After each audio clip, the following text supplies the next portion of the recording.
In class, you're going to hear about a myocardial infarction. That is the medical term for a heart attack. Let's break it down. So myo is muscle. Cardial, that's cardiac. We're talking about the heart. Infarction means death. If you ever see the word infarction, something's dying. We got to understand what that is. In this case, heart muscle is dying. That's a heart attack. Now, what occurs? The coronary arteries are responsible for supplying blood to the heart's muscle and tissues. This keeps the heart strong and pumping, right? Now, there's two things that can happen. One, we have a blockage, like a clot, in one of the coronary arteries. That causes a heart attack. The second thing that can happen is what we call a severe vasoconstriction, right? Vaso, I'm talking about the vasculature. Constriction, I'm going to clamp down, right? Either way, I have a blockage and I've stopped blood from flowing in that coronary artery. That's how a heart attack happens. I'm going to go over a lot of terms here. Let's get into it. Let's better understand this. So there's two disorders we have to know about and why this occurs. Atherosclerosis. What this is cholesterol deposits. Essentially, it's how our clot and plaque will form, causing that blockage. That is basically the fat that is accumulating and plaque that's accumulating, causing that blockage. That is atherosclerosis. That's going to happen over time. Now, arteriosclerosis, what this is a thickening and really making the arteries thick and really not as elastic, so they become stiff and really inefficient at their job. These two right here start to be one of the main primary risk factors of having a heart attack. So we want to avoid this. Let's go a little deeper on this. Acute coronary syndrome, acute myocardial infarction. You're going to hear these terms. Let's understand them. So ACS, acute coronary syndrome, what that means, something is happening to your coronary artery right now. How bad is it? That's what we're going to learn about. But there is ischemia going on right at this time. Are we having a full-blown heart attack? Or are we just having angina? We're going to try to determine that. But there is an event going on. That is acute coronary syndrome. It's a group of symptoms that cause ischemia. Now, next here is our AMI. AMI is acute myocardial infarction. Well, that means you're having a heart attack right now. So the heart muscle is dying right now. So remember this, folks. Ischemia, right, is kind of like the artery is choking, if you will, where there's a lack of oxygen, right? If we have injury, if we have death, we have infarction, that is, there are cells dying, right? So first we may get ischemia, but then as it gets worse, injury into infarction, right? We're talking about the heart muscle, talking about the heart tissues, right? Now, a few more key terms that are always thrown around, you got to understand. Stable versus unstable angina. So, okay, first off, what is angina? Angina is, depending if it's stable or unstable, okay? If, let's say we have somebody with angina, in principle, what it is our classic chest pain, shortness of breath, symptoms. Whether someone is exercising, whether they're walking around, we've heard these stories. The difference between stable and unstable is, okay, I have chest pain. Let's say I go sit down. Let's say I take a nitroglycerin tablet or spray, right? And then, oh, okay, I feel better. Or maybe I sit down, I stop exercising, and I feel better. That was a stable angina. It was just a temporary narrowing of the artery. We talked about why this occurs. But then it goes back to normal. Scary, right? That's stable angina. Unstable angina, what that is, it persists. Let's say that patient was out mowing the lawn, they come back inside, they take a rest, they take some medication like nitroglycerin. It's been 15 minutes, and they still got pain. That is an unstable angina. Now the question is, when we do an EKG, when the patient gets blood work done, there's going to be a scale. Do they have unstable angina, or are they having a heart attack, or something in between, right? And that's why we're going to do an EKG and get blood work, right?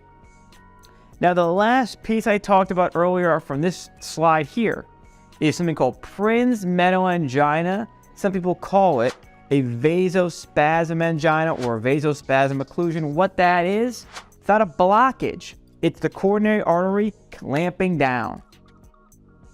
Usually this is temporary, but until it persists, we do not have any oxygen or blood going to that coronary artery. So that's something to watch out for. And obviously, it's going to have the same symptoms as a blockage. There it is.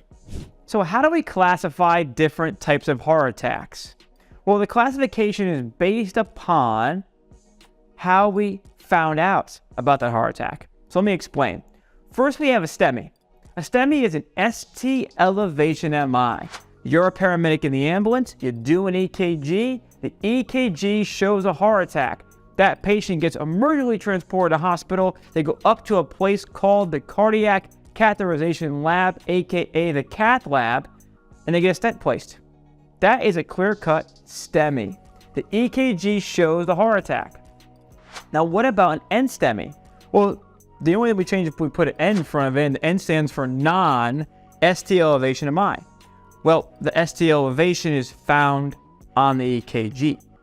So an NSTEMI means you're a paramedic in the ambulance, your patient has those same symptoms, but you do an EKG, you don't see a heart attack.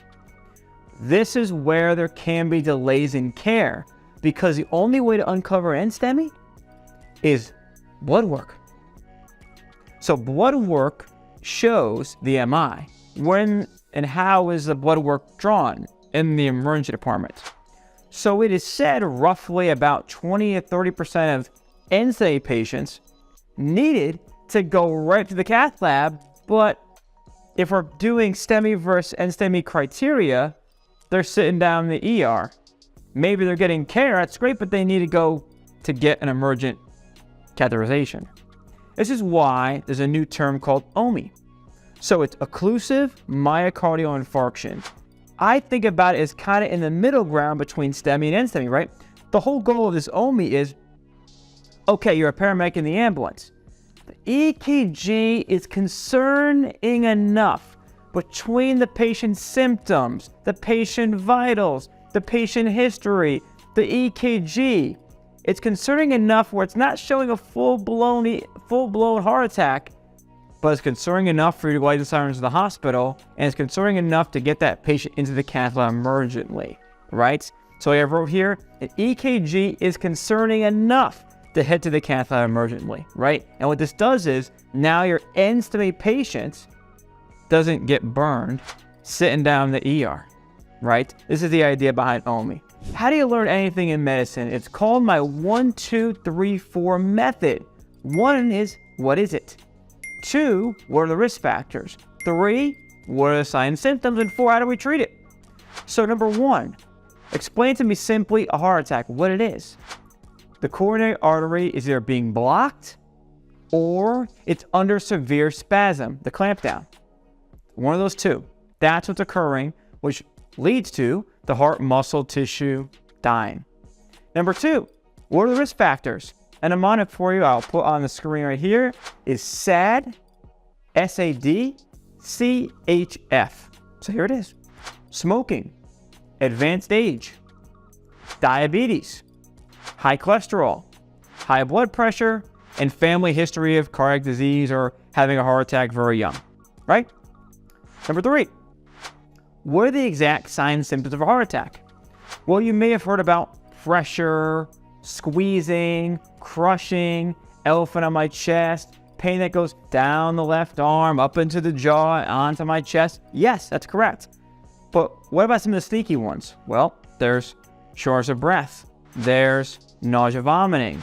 There's chest with back pain. There's, oh, I'm nauseous, my back really hurts. There's, I'm so weak and tired I can't walk. I walk around, I'm short of breath. I'm so weak I can't get out of bed this morning, right? These are some of the things we want to look for. Another one sneaky is when someone passes out. In medicine, that's called a syncope. Someone faints, right? Now, the last one here is signs of heart failure. So if you don't know what that is, basically we have fluid in the bottom of our lungs, or we have fluid edema in our legs. So we want to look out for those heart failure signs as well. That's going to be with this. Now, the final piece, how do we treat it? Number 4, aspirin, nitroglycerin, oxygen, pain medications. Get as many IVs as you can. Performing an EKG and 12-lead EKG, cardiac monitoring, rapid transport to the hospital, and get that patient to the cardiac cath lab. And you're going to radio in as soon as you suspect a heart attack. You're going to radio in. And when you go ahead and radio in, they're going to say, open up the cath lab. And there it is.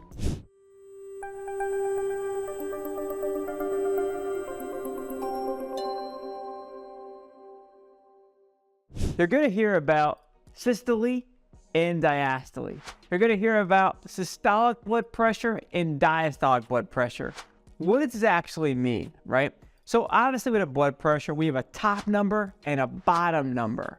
So the top number is our systolic. The bottom number is the diastolic. So what does this mean at its first level? Here we go. Systole is contraction of the ventricles, that's the bottom of the heart, pumping blood, moving blood forward. That is the action phase, right? Diastole, what that is the relaxation of the heart, right? Now, when we're talking about blood pressures, what we're getting is a value, a number of the pressure of blood moving. So remember, our top number is the action phase, the bottom number is a relaxation phase, and we get numbers based on that, and that's your blood pressure. So we got that out of the way. Now, preload versus afterload. Quite simply, preload, what this is blood returning to the heart. That's it. Preload, remember, when blood returns to the heart, it comes from the venous system, up through the IVC, down from the SVC, and then it comes in to the right atrium. Correct. That action, blood returning to the heart, is the amount of preload, right? So, I'll read here. Preload, the amount of blood returned to the heart. Remember, think, it's the right side of the heart where preload the action is, because that's where blood returns to the heart. Right. Afterload. Afterload is defined as the pressure in the aorta at the left ventricle must pump against to move blood forward. If we have a problem with our afterload and the left ventricle is so weak it can't push blood forward into the aorta, which is in heart blood flow where we're going to go next, we go from left ventricle up to the aorta, we have a problem. Blood backs up, right? If on the preload side, we don't have enough blood return to the heart, we have a problem, right? So this is why we go over all these key terms. Automaticity and contractility. Sounds crazy, but it's so simple. Automaticity is this: the cardiac muscle cells, they have a special property about them. They don't need the nervous system to tell them to fire off, to take action. The cardiac muscle cells have automaticity and they automatically work. That is automaticity. Contractility is how strong the strength of the contractions of the heart's ventricles to pump harder or pump not as strong, right? That's contractility. You gotta know this for cardiology: cardiac output, stroke volume, and a heart rate. And I'm gonna break down this equation for you. It'll be so simple for you. Hang with me. Then I got a bonus one for you, so hang with me for that. Cardiac output, what that is based upon liters per minute. Cardiac output is the amount of blood that the heart is able to pump in 1 minute, the amount of blood. It's measured in liters. Now, stroke volume is measured in milliliters. Obviously, it's smaller, okay? Remembering that if we have 1 liter, that's 1,000 milliliters. That's how it's measured. Right, now, going back, stroke volume, what that is, it's the amount of blood ejected, pushed forward in 1 contraction, 1 beat. Now, the heart rate is the amount of full contractions or beats, heart beats, in 1 minute. Here's the equation to see how efficient what our cardiac output is in 1 minute. Cardiac output equals stroke volume times heart rate. Super simple, let me share this with you. Remember, cardiac output is based in liters per minute. 1 liter equals 1,000 milliliters mLs. Okay, we got that. Now, stroke volume, remember, stroke volume is how much the amount of fluid that's being contracted, moved forward by the ventricles. And the heart rate is how many times your heart beating in a minute. So here's what we have. First, I have normal values. Then I've given you 2 different equations where both end up being normal. So let me share this with you. So at rest, a normal cardiac output would be between 5 and 6 liters per minute at rest. A stroke volume would be 50 to 100 mLs normal. The heart rate normal, 60 to 100 beats per minute, right? This is by the textbooks normal for all this, right? Now, an equation for you. Our stroke volume is 100 mLs, right? Well, let's say my heart rate is at 60 and my stroke volume is 100 mLs. 100 mLs, so basically 100 times 60 gives me 6,000. But 6,000 mLs is equal to 6 liters. Exactly. So the answer, 6 liters per minute, cardiac output. Great. Now what about this one? I mix it up. I give you the most average numbers that we can get. 72 for the beats per minute, which is your textbook normal heart rate, and 75 for mLs. Well, I did the math. 75 times 72 equals 5,400, which really means 5.4 liters per minute, right? Knowing this, if I only gave you 2 out of 3, you could fill in the gap, right? And this is equation number 1. Now let me give you one a little more advanced. This next equation has to do with something called the ejection fraction. And let me explain to you what this is. In this realm, we're talking about heart transplant patients. When we hear this, we're talking about heart failure patients, cardiac disease patients, typically when we're throwing around ejection fractions. Let me explain. So the ejection fraction, what it is, 50 to 75%, plant that in your head, that's normal, okay? This fraction determines how well your heart pumps blood from the left ventricle, which we know the left ventricle pushes up towards the aorta and blood goes to the rest of your body, right? That's how we pump blood into the heart blood flow. And diastolic volume is the amount of blood that is in the ventricles before the heart contracts. Roughly, it's around 120 mLs. Now, to remind you, because in the equation, stroke volume, again, the amount of blood ejected per contraction, that is 50 to 100 mLs. So we put this all together, we can figure out what is the patient's ejection fraction, determining how much blood is in the ventricles before the heart contracts, and then what's their stroke volume. Now, here's the equation using stroke volume and diastolic volume and how we get our ejection fraction. Remember, a normal ejection fraction is 50 to 75%. So if it's below that or very low, we're thinking about heart transplant, heart failure, heart disease, heart attack patients. So here's what we have. The EF equals stroke volume over end diastolic volume times 100. So I can show you here. Let's say we have 70 mLs as our stroke volume. We have 120 mLs as our end diastolic volume. We do this division here, and we get 0.58. Now, if you go ahead and do it in a calculator, you'll get 0.58333. But to make it simple, I just put 0.58 to simplify it for you. So 0.58 times our 100, we get 58. As 58%. Now, you could say again 58.3 if you want to, but 58%, is that normal? Yes. So that's normal between 50 and 75%. That is good. This is an equation. Remember, you're going to hear about this with very sick cardiac patients.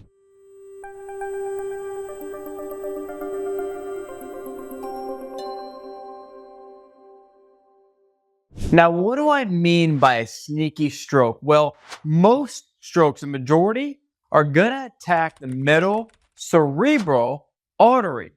So that's the main part of our brain, right? We have our cerebrum, and then we have the cerebellum. That's two different areas of the brain, right? Right. Now, a stroke that's not talked about commonly is cerebellar stroke. That not the cerebrum, the cerebellum, right? So just to give you a quick reminder, I'll put a picture here. The larger cerebrum, the little on the back, almost at the back edge, you can see the cerebellum back here, right? Right. Now, with the cerebellum, what does it do? Well, a nickname for it I can give to you to remember is the little brain, okay? So it controls your posture, your balance, fine motor movements, and it has to do with motor learning, right?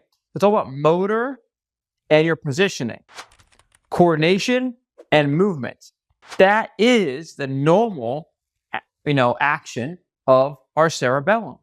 Now, the thing is this. Our classic stroke that attacks the middle cerebral artery, the classic stroke with facial droop, with arm weakness, with slurred speech that you know about.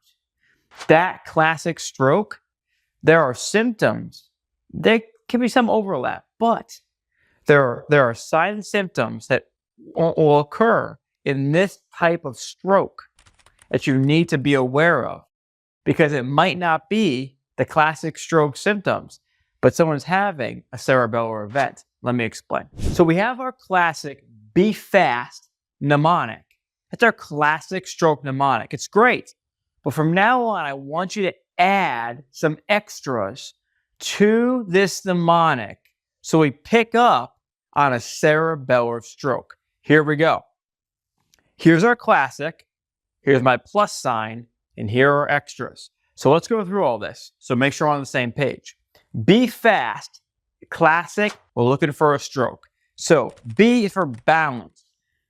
Is the patient having like a new onset of balance or coordination problems? They almost appearing as if they're drunk, right? That's something to watch for, right? They're not coordinated. They're usually able to walk fine, but right now they're uncoordinated. That's a hallmark sign of a stroke. Eyes. In this case with eyes, I'm thinking about, is there any visual disturbances, but also do a pupil exam. How are the pupils? Are they constricted, dilated, unequal? Is there any nystagmus, right? So we can add that into our eye assessment, right? Lax coordination. We think about that with balance. You see where I'm going with this? We're adding some things in. Facial droop. Now, with facial droop, I'm already looking at the face.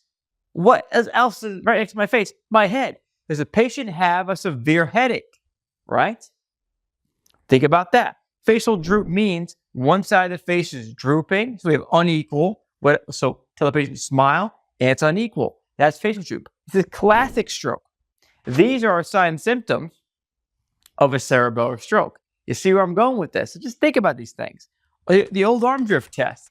Close the eyes, put the arms out, one drops, or we have arm or leg weakness, unilateral weakness. One side is weaker than the other. That's the arm or arm drift test, right? Speech. Do we have slurred speech, or can the patient who normally can speak fine, can't communicate, is confused and cannot speak? Okay, they're aphasic, they can't speak. T is time. When was the last time they were seen normal? Now, again, this is great, but as you're doing your assessment, I want you to add a few things. So we're going to a stroke patient and we're doing BFAST. We're at balance. What can I add from here? Well, I can see, is the patient suffering from vertigo? Is the room upside down and spinning, right? Is the patient nauseous or vomiting? Do they have a severe headache? Do they lack coordination, nystagmus? As I'm doing my balance assessment, I think about vertigo, right? Well, what else? I think about lacking coordination. I do my eye assessment. I can check for nystagmus, right? Facial droop. I'm at the face. What about the head? Do I have a headache, right? Arm drift, speech, time. And don't forget about, are they vomiting? This covers everything. Now, that sneaky stroke, not so sneaky anymore because you got it. Now, a lot of you asked in the comments about how to prepare for school, how to get through school, and how to pass NREMT. The first link in the description is a study tool that I give to all my students to accomplish all of that. It's called the Video Vault. Inside the Video Vault is over 480 videos of content, audio files, worksheets, practice quizzes, our community group.